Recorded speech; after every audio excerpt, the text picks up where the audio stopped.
Hello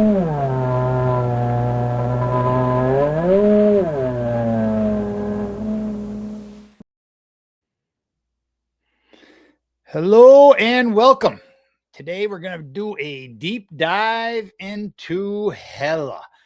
Not just Hela, but her ancestry, who her parents are, and a little bit into who her grandparents are. Maybe I should say who her parent is, and who her grandparents are from her father's side, and a little bit about her haul and what her purpose is, what her demeanor is, what she looks like. So let's get into Hela. Now, I'm gonna use Snorri Sturluson's Prose Edda. And so when I read this, I am not reading it in the Old Norse vernacular. I am reading it as it is written in this book. So I know right off the bat that some of the pronunciations are going to be off because it is what it is. And I also, as always, I caution with Snorri Sturluson that he was a Christian. He was a politician. He wrote the Prose Edda from the Poetic Edda, but I don't trust everything that he says in there, that he relates, but he's got some good points in here, some good information. So we're going to use his. So we're going to start on what is my page 9. And it says, then spoke just as high. It was many ages before the earth was created that Niflheim was made. And in its midst lies a spring called Virgulmir, and from it flows the rivers called Svol, Gunthra, Fjorm, Fimbulthul, Slither, and Reed, Silg and Ilg, Vith, Liptergjol is next to Hell Gates. So I've got some, let me pause there for just a minute. I've got some new equipment that I'm using with a new microphone. I'm using a camera. I've got new Wi-Fi setup going on. So we're going to see how all of this stuff works. And this is my maiden voyage with all this equipment. So let's see how it goes. Now, there was a mouthful said in that little bit right there. So let's pick it apart. Virgulmir was one of the first things mentioned, okay, after Niflheim, because it was many ages before the earth was created that Niflheim was made. So Niflheim predates the earth, and in the midst lies a spring called Virgulmir. What is Virgulmir? Virgulmir is it's a cauldron. Okay, now, if you recall my sky charts, the cauldron is the heavenly sea that we're looking at the time. That is the cauldron. That is the first part of that compound word, Gulmir. So, like I said, that's reading it in the Americanized translation without the Old Norse pronunciation. So Ver is that kettle or that cauldron that we look up and we see, that round, big round pot called the heavenly sea. So what is Gulmir? Well, from that word it's the same thing as the Yaller horn, except just take away the horn part, the Yaller. It is the yelling horn, the loud, resounding horn is the Yaller horn. So you have Yelmir. It's yelling. So when we think about what existed, that is this emptiness of space, if you will, this emptiness of space, and with a lot of noise, a lot of background noise. Think of Ymir, the proto giant Ymir, a lot of noise, gravelly, loud noise. So now let me digress for a moment here. When I said, if you will, as far as the empty space, I'm really researching Lucretius, the philosopher, and he's got a lot of things that really relate to me. So And one of them is the vast expanse of space, that it's infinite. There is no beginning, there is no end. In seeing it's infinite, the human mind has a hard time comprehending this infiniteness. It goes on forever. If you think you have reached the end of space, throw a spear, shoot a gun, throw a ball, whatever you want to do, and it keeps going till that lands. You go pick it up, you throw it again, it keeps going. So for something that is infinite, it has no center. So if it has no center, then Earth cannot be at its center, because there is no center. It's infinite, with untold numbers of worlds and beings and cosmoses, with different suns and moons and life. And it's very fascinating. If you get a chance, there is on the Leverbox recording on the internet, Lucretius, and I'm very, very much into what he has to offer right now. So that is Éljúðnir. That is what existed before Earth. So another thing that's mentioned is Helheim. Helheim is the home, Helheim, the home of hell. So there is also, you know what? I'll give you the breakdown of all those rivers that flow from Éljúðnir. And I'm not going to go into what each one, a deep dive into each one of those, because I want to keep this focused on Hela and what she's all about. She's a needy thing, she is, I'll tell you. But she's very Loki-esque, because, well, Loki is her mother and her father. We'll get into that in a moment. So you have Svöld, which is, it's a swelling, especially like, you know, when water freezes and it swells. So you have this swelling or sheet of ice that swells. That is the meaning of that. Gunthra is war and battle. Fjorm means hurrying or a rushing, hurrying. Thimbuthul is the mighty speaker. So you have something that is speaking that is very mighty. And then you go into Slither, means fierce, cruel, or fearful. Wreath is a storm, especially a snowstorm. Now, as I'm going through these, I want you to think about everything that we've gone through so far up to this point about the cosmos and the change of seasons and how it's married to things that happen in nature, how they're linked together. As above in the cosmos, so below on Earth. They're following the same patterns and the patterns of our bear as well. So next we have Wreath, which is, okay, I just did that. It's a snowstorm. You have Silg, which is stiff or cold or stiff from cold. So we definitely have a portrayal of winter going on with this ice and this cracking and the swelling of ice. You have a storm, especially a snowstorm. You have stiff cold. You have Ilger, which is a she-wolf. Now, when you think about she-wolf, think about the kenning for our bear, a she-wolf, or Ursa Major, the she-bear of the heavens, of the cauldron, of the ver, the pot, the cauldron. You have Vith or Vither, which is a tree, the world tree, which is the yew tree. In the heavens, the world tree is, think about a mast up high, a pinnacle up high. I don't see my globe. Just a minute. Okay, the pinnacle of the point all the way up top, with it coming down like this, and then you have a hem, and then you have the middle fence, Mithgarth, which is the boreal forest. So you have this point at the top of the mast that angles down in a conical shape, and things rotate. Now, when I was a kid growing up, we had these lamps, and if you look them up, I don't know what you call them, but it was driven by heat, and it was a cone. Picture a cone, and then you have it coming down like this, and it had one mast that came up with a point on it, and on the top of that little cone was a hole that cone sat on that point, and then on on the base was a light. Incandescent light bulbs throw off heat.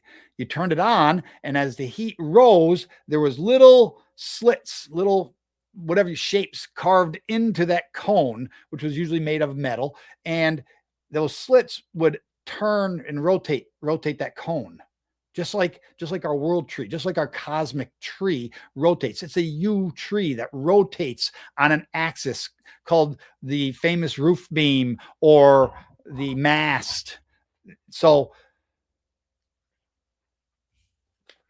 that was Vither, the tree or the mast, as it's translated. Lepter is lightning, a flash. So we have the elements coming from Éljúðnir of all of the different changes of seasons and storms and things going on. And then we have Gjol. Gjol means gold, and it's referred to in some areas as there's a golden bridge that leads to Helheim. You must ride this golden bridge, and streets line the gold. Gold line the streets of heaven. So that is all of the streams that flow from Éljúðnir.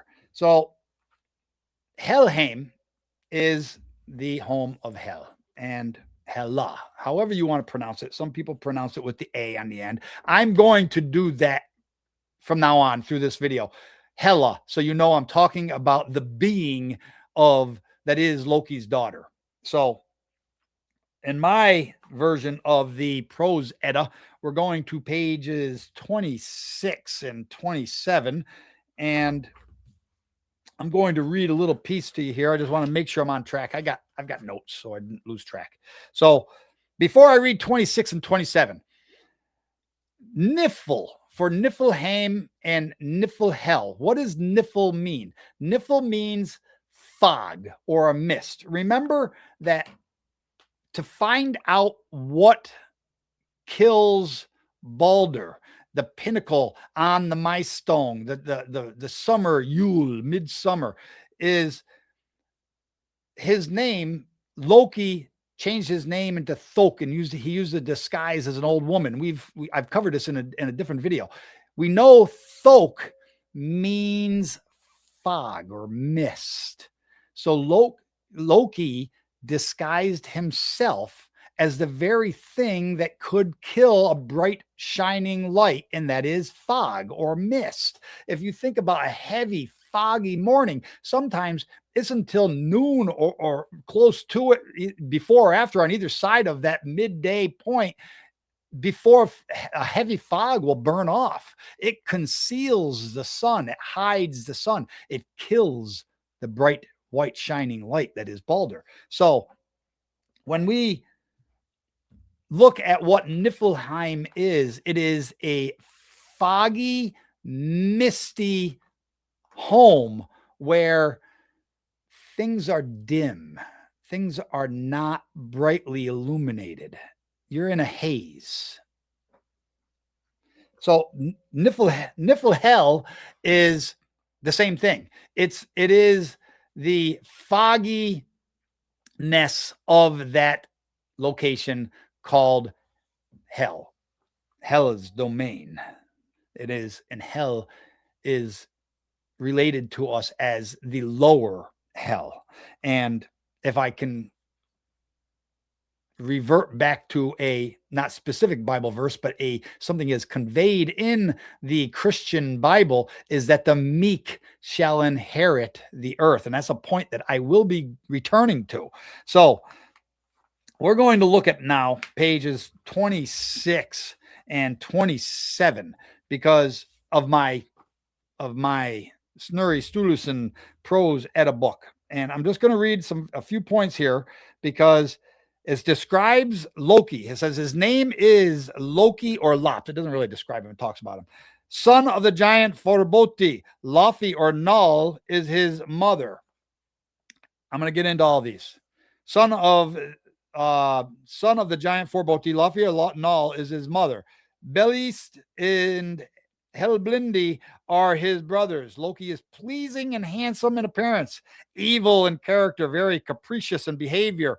He possessed to a greater degree than others the kind of learning that is called cunning and tricks for every purpose. He was always getting the Aesir into a complete fix and often got them out of it by trickery. Sigyn is the name of his wife, Nari and Narfi, their sons. And Loki had other offspring too. There was a giantess called Angrboda in Giant Land. With her, all right, I'll get back to that. With her, Loki had 3 children. One was Fenris Wolf. The second, Jormungandr, i.e., the Midgard serpent. And what we would call Draco of the heavens. That Midgard serpent rotates around with our cosmic bear. And it is circumpolar, just like the bear is, and 2 points north. Northern pagans would see this. The third is hell.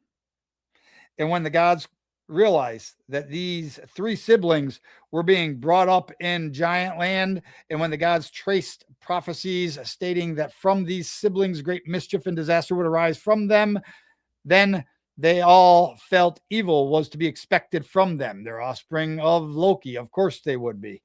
Loki or Angrboda. To begin with, because of their mother's nature, but still worse because of their father's nature. So now we're going to skip right down into hell. He threw into Niflheim and gave her authority over 9 worlds, such that she has to administer board and lodging to those sent to her. That's very important, because who was sent to her? And that is those who die of sickness and old age.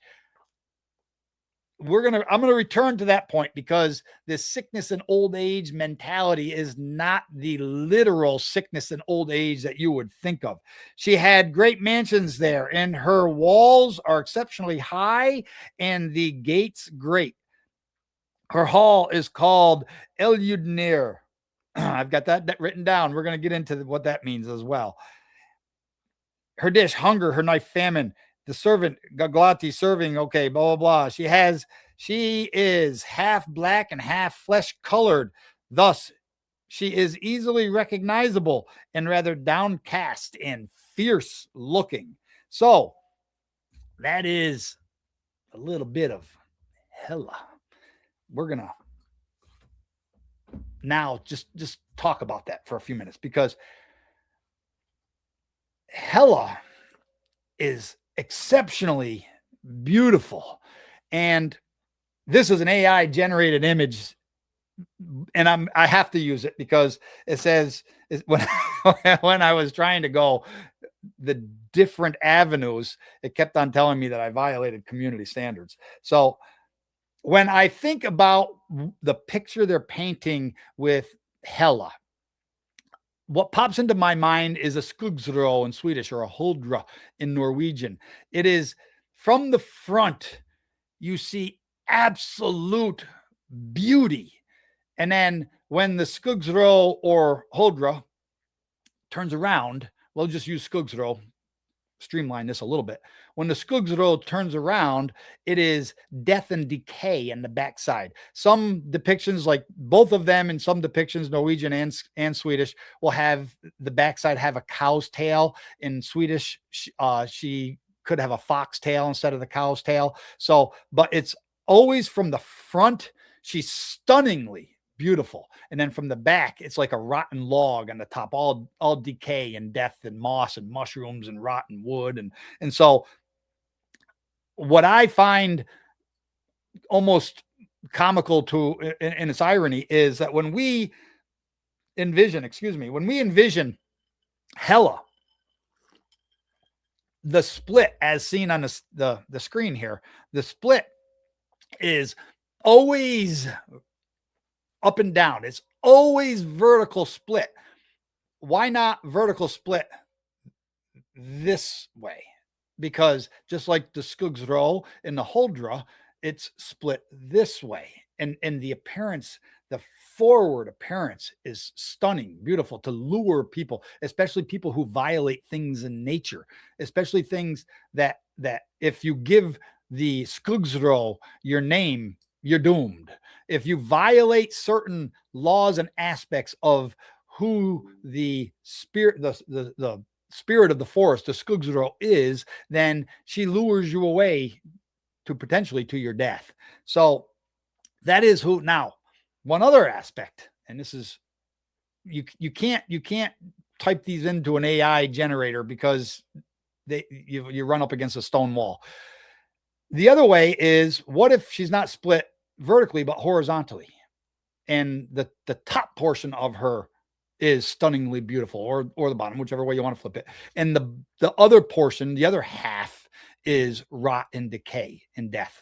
So just some options to throw out there for your own mental,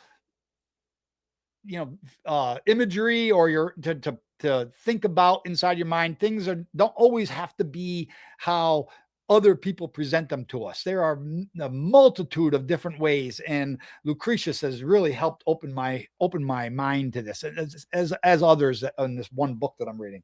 But so bottom line is, as was pointed out to us by Snurri, Loki is very handsome, and his daughter would follow suit as being very beautiful, just like it's related with the Skugsroa and the Huldra. They're exceptionally beautiful from one aspect. There's a lot of baggage with those three: the Skugsroa, the Huldra, and Hela. So now let's get into Loki's family lineage a little bit. I just want to make sure keeping track with my notes here. And so far, yes, I'm right on track. Okay. So Loki's name, he's also called Lopt. L-O-P is in Paul, T. Loki, or Lopt, is his name.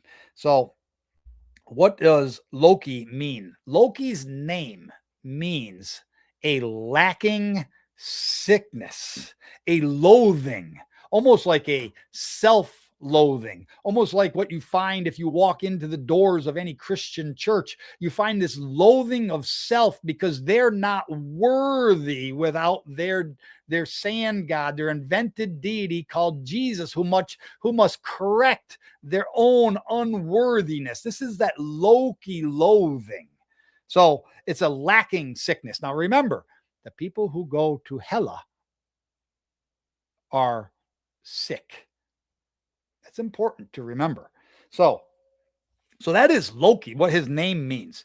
So he was the Osir's calumniator and originator of deceits, the disgrace of all gods and men. That's important to remember. Loki deserves no worship. Loki never received worship. He was a fief in Asgard. He was allowed to be there because of payments made. He is nothing worthy of worship. He's handsome in appearance. He's very capricious in his behavior, fickle, always changing his mind, always doing things to draw you into giants games. And he passed down to his daughter. So now that is Loki, the father of Hela. So let's look at Hela's mommy. Hela's mother is Angerboltha, and I know I have it written down here, right here. Okay. Anger means grief or sorrow. Boltha means to bid or to bode somebody. So the name of Hela's mom means to bid somebody grief or sorrow. And the name of Hela's daddy means trickery, deceit, capriciousness, a disgrace, lacking, loathing. So what about Lopt? Well, Lopt means aloft, haughty, puts himself up here on high, at the right hand of the Father, maybe. Oh, that's interesting. So So that is who her parents are. But now what about Loki's parents? His mom and dad, Angrbothus grandparents. Well, the father is Forboti. And if you look up what his name is, it is an ogre. And the etymology of an ogre is a monster, the abode of the dead.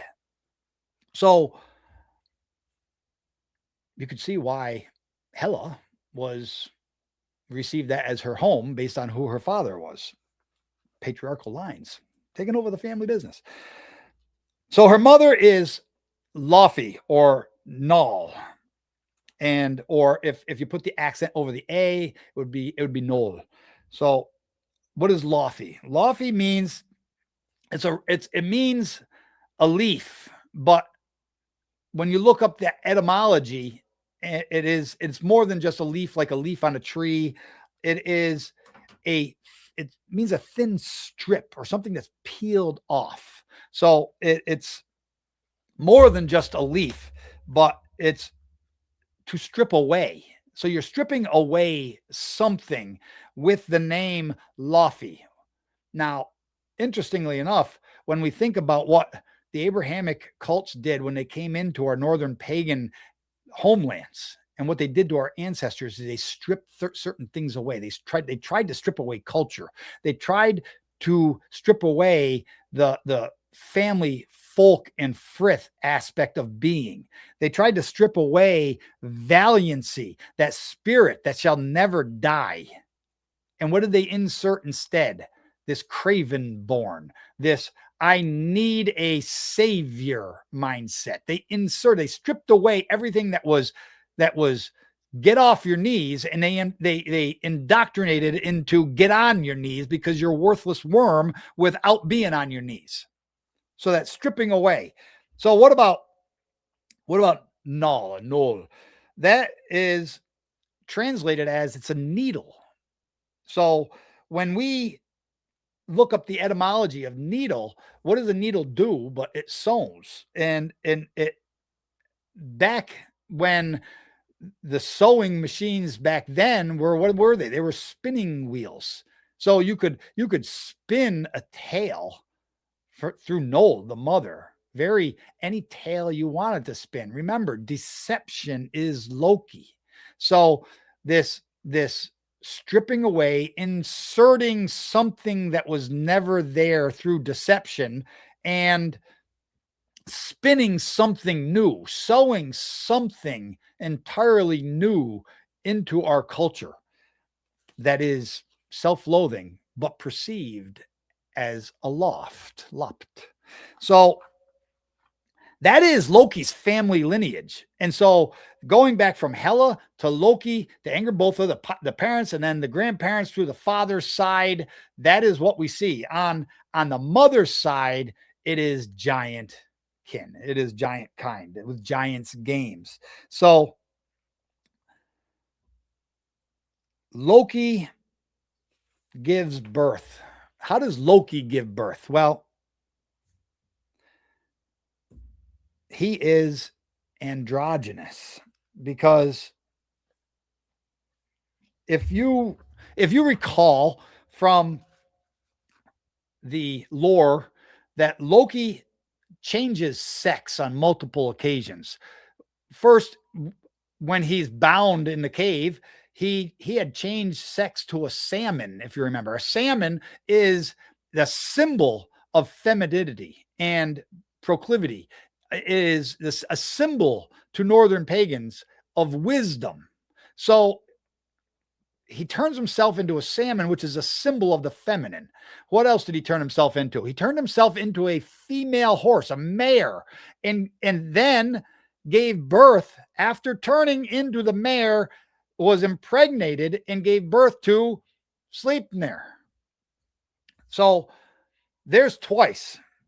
The last time, with the time that's pertinent to Hela, is he changed himself into Angrboda, thrice burnt. So what does that mean? Thrice burnt was Angrboda. Well, following the cycles of the year, what we have is we have a Fimbulwinter. We have the time of Ragnarok, when things end before the next or the new beginning. So we have Angerbotha thrice burnt is the 3 lunar cycles of the Fimbulwinter. And this is the time of Ragnarok, when the wintertime sky gods die. Odin dies because Odin is represented as the spirit, the Und of the bear, and that is going to be reborn in Vor, or the spring, what has been plagiarized as Easter. So Angerbotha, the thrice burnt, when Balder is never coming above the horizon, that he is emitting that soft glow during the brightest part of day. That is the pyres of the burning that burns the heart of Angerbotha on those 3 lunar cycles. So Loki eats that heart of Angerbotha. And when eating that heart, as is in pagan custom, you eat the heart of a being and you take on its essence. So if you go hunting and you shoot a deer, then you take on, and when you consume that deer, you take on its attributes, you take on its speed, you take on its muscularity, you take on its agility. And remember that when our ancestors believed that when you ate bear or touched bear, that bear became a part of you and it had a healing aspect to it. So Loki eats the heart of Angerbotha and takes on this grief and sorrow and this boding or bidding it or giving it to others. And he gives birth as a woman, again, androgynous, as a woman gives birth to the Fenris wolf, Jormungandr, and Hela. So we also see, and I have spoken about this at length, that Jesus is the symbol of a woman. And the God of the Bible would have to be androgynous. And if we look at the Nag Hammadi library, we see where the God of the Bible gets birthed from, because the God of the Bible is not the eternal being with the eternal universe. The God of the Bible was birthed by Sophia, who self-impregnated. And so but then he was so freaking ugly that they put him alone on a cloud and isolated him. And he goes by many names. He has many shapes, just like Loki. And that is where the mindset, reading through the Nag Hammadi text and then converting that over into the Old Testament, that is where the whole mindset of I am the only God, there is no other God beside me or before me, because he's sitting his ugly butt alone on a cloud, isolated there by his own mother. You talk about mommy issues. No matter anytime he goes on a chaotic blitz of mass murder, it is killing the adherents of Mother Goddess, destroying her lands, destroying the people that worship for her. I mean, tens of thousands at a pop. Just read the Bible with open eyes and you'll see that this is where it comes from, this whole chaoticness of it. So I lost my track with that little digression. So we are at the androgynousness of Loki, comparing it to the androgynousness of Jesus and the Yaltabaoth or Jehovah of the Old Testament. And lo and behold, there you have the so-called devil of Christianity, Islam, and the Satan of the Bible is depicted as an androgynous being with goat horns. So, and I've already discussed the goat horns with Moses and things like that. So now, Hela has Balder as a companion. How could that be that Hela, the goddess of the underworld, let me take her off the screen here. There we go. The goddess of the underworld has Balder as a companion. Well, when we go into the midwinter, when we're at the winter Yule, when the sun never rises, then the sun, Balder, is in hell. So therefore, for that portion of the year, which Hermothy has to do the 9 nights hell ride to get Balder. I believe it's in this book. Hermod is not a man. Hermod is the noble mother. Mothi, mother. And the 9 nights, 9 lunar cycles to get her son back, who was killed by Mislethu. Thok. So it all makes sense. You just gotta follow the thread. Not of Null. Her thread will lead you into a church. So we have the companionship of Balder for a portion of the year. And from there, all my etymology is done. What I'm going to now do is freelance a little bit, because we're going to go and we're going to look at page 55. I was going to put this at the beginning of the video. I changed my mind. I think it's better right here. So on page 55 of Snorri's, the version I have, Rim drives from the east, holding his shield before him. Jormungandr rides in a giant rage. The serpent churns the waves. The eagle will screech with joy. Darkly pale, it tears corpses. Naglfar is loose. A bark sails from the east. Across the sea will come Muspel's troops with Loki at the helm. All that monstrous brood are there with the wolf. In company with them is Baeli's brother. Sir travels from the south with the stick destroyer, fire. Shines from his sword the son of the gods of the slain. Rock cliffs crash and troll wives are abroad. Heroes tread the road of hell and heaven splits. Heroes tread the road of hell and heaven splits. So what do we have in that? We have Loki is at the front of a ship, and he's leading in hordes into the final battle. What is this? Doesn't this sound familiar? Doesn't this sound very Revelation-esque? Revelation 19 stanza or verses 11 through 16. Jesus leads in a heavenly horde. He leads in a heavenly horde of the meek who inherited the earth for the final battle. Loki and Jesus are synonymous. The lacking loathingness, the sickness, not a physical sickness that you die from old age, but a sickness that gives you old age while you're young. I hope this oscillating color is not showing up on the screen as I'm recording this. So what do we see with the interaction between Sigurd and Brynhild that I recovered in a different video?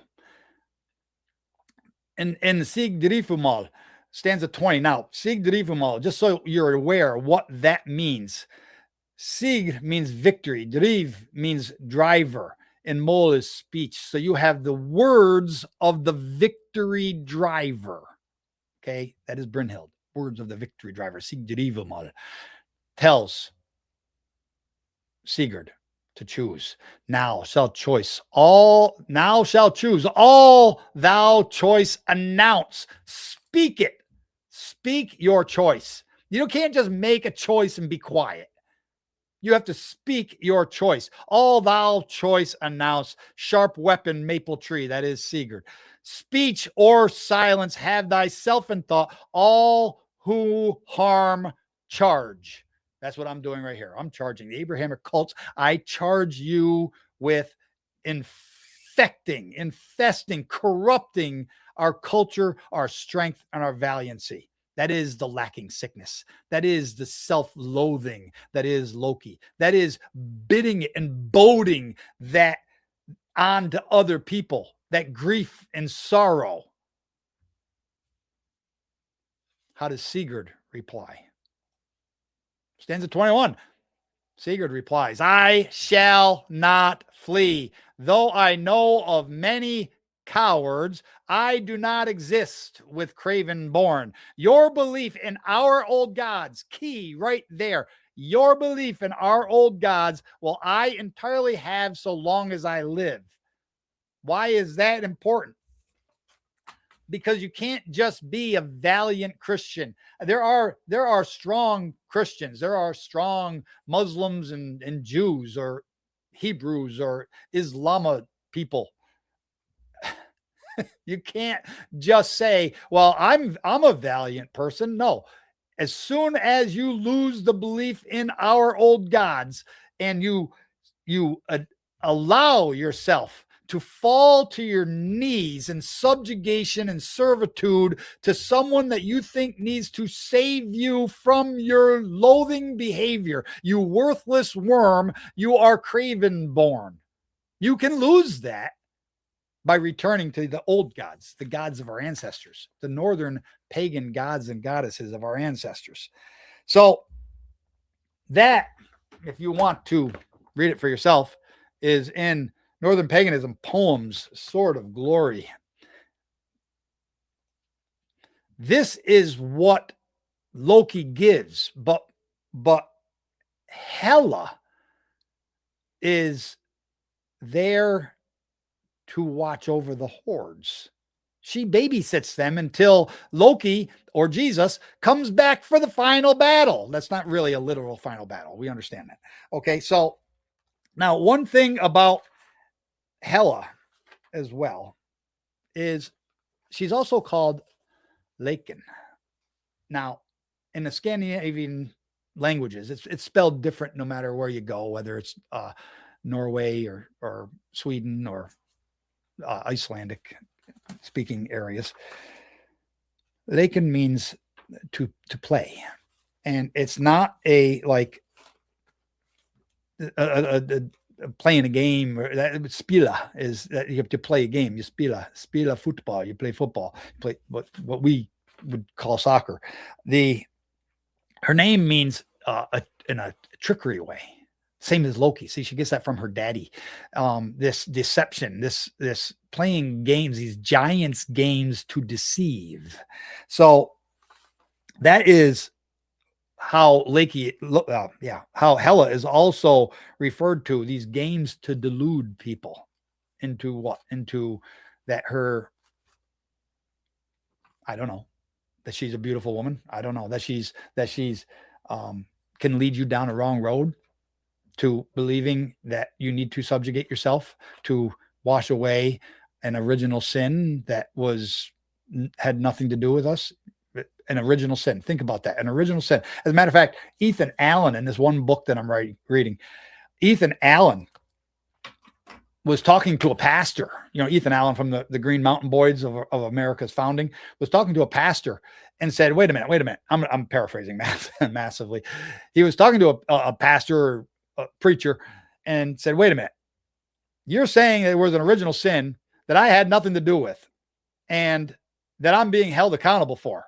And that because of that original sin, I need to have a savior to save me from that original sin that I didn't have anything to do with.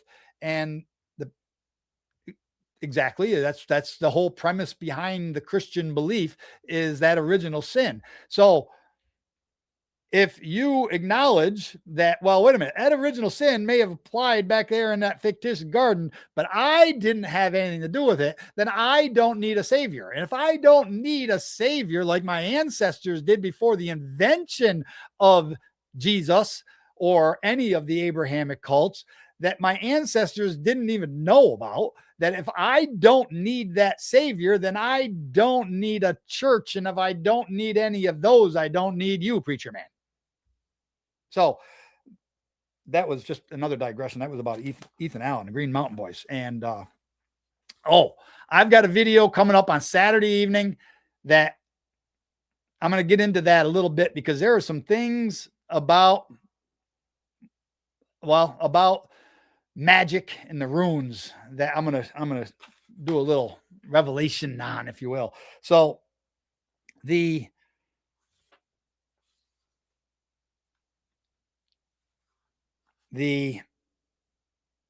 whole premise of valiancy is something that Christianity subverts and contaminates. And they says, well, there's only one that's worthy. And because of him, we are worthy of, because without that person, we are worthless. And I denounce, I say that's fake. It's a fraud. It's meant to control people. Only lose yourself of that. Stand on your own 2 feet. Get off your knees.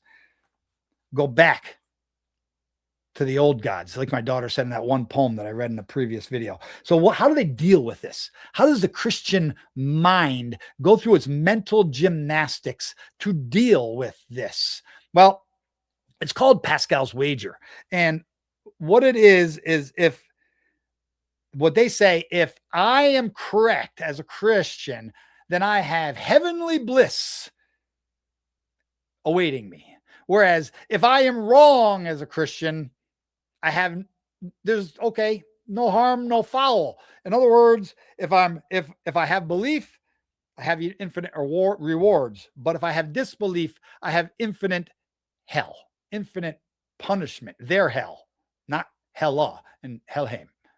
Their hell with fire and brimstone and torture and punishment, because of their God that created an original sin that nobody knew about until their belief system was invented, and then told everybody about it, and then told our ancestors that they're under the weight of it. Yeah, that original sin.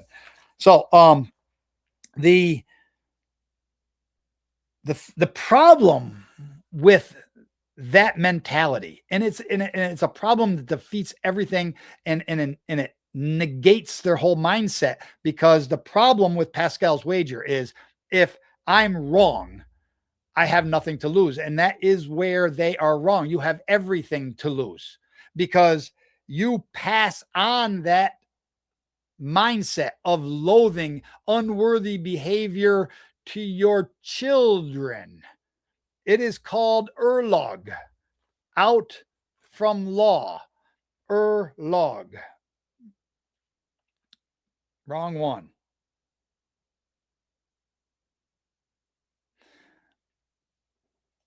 There we go. Erlog, in Old Norse, means out of law. It's the law of expected outcomes. It's dependent on actions taken. It is primal law. What should I expect if I do this? If I act worthy, go to my deathbed, and then realize I'm with Hela in Niflhel, then waiting for Loki to lead me in on a final battle because I'm a worthless worm, and I'm going to pass that on to my children. It is what it's nature's law. It's what the philosophers of old, like Lucretius, called the guiding principle. And the guiding principle is that apples generate apples. Birch trees generate birch trees. That things follow after their own kind. So if you have convinced yourself that you are nothing more than a worthless worm, that you are a loathing creature, and that you must now try to create other worthless creatures through your evangelism, then that is anger Botha. Also, that is everything that Loki and anger Botha are. And then those people who die in that sickness, that old sickness, old age mentality sickness, then sit in this foggy mist of the home of hell, Hela, waiting for Loki to lead them in. That is Erlog. Erlog is not the fates like you see in some of these movies where Hercules tries to cut the string. No, that's not what Erlog is. It's the law of expected outcomes. Earth Verdandi in Skuld. Earth means the young pile of stones. Verdandi means worth. Skuld is should. So young, middle, old. What should happen during those phases? The expected outcome. So my final point that I'm going to make, and if you expect my videos to be short at this point, I try, but you know what? When you got a deep dive into somebody like Hela and Loki and the family tree, there's no 10, 12, 15-minute video. So I think about my ancestry, because I'm going to slip into talking a little bit about Valhalla here, and the whole invention. I'm going to say the invented mindset. Let me say this that way. That's better, because Valhalla is not an invention. The mindset of neo-paganism is the mindset where it says, I'm going to be eating pork from a pig that never dies and drinking mead as shields line, golden shields line the wall, and Valkyrie bring me mead. And we're going to get into that tomorrow night. Stay tuned for Odin and Freya video, runes and magic.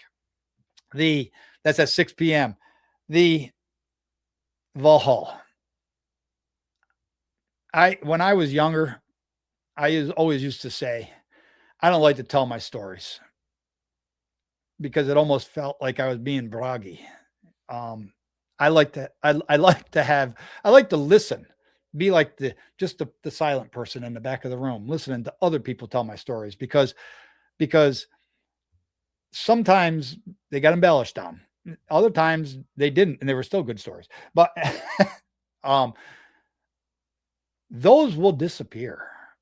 I don't have the amount of hubris in me to believe that my name is going to live forever.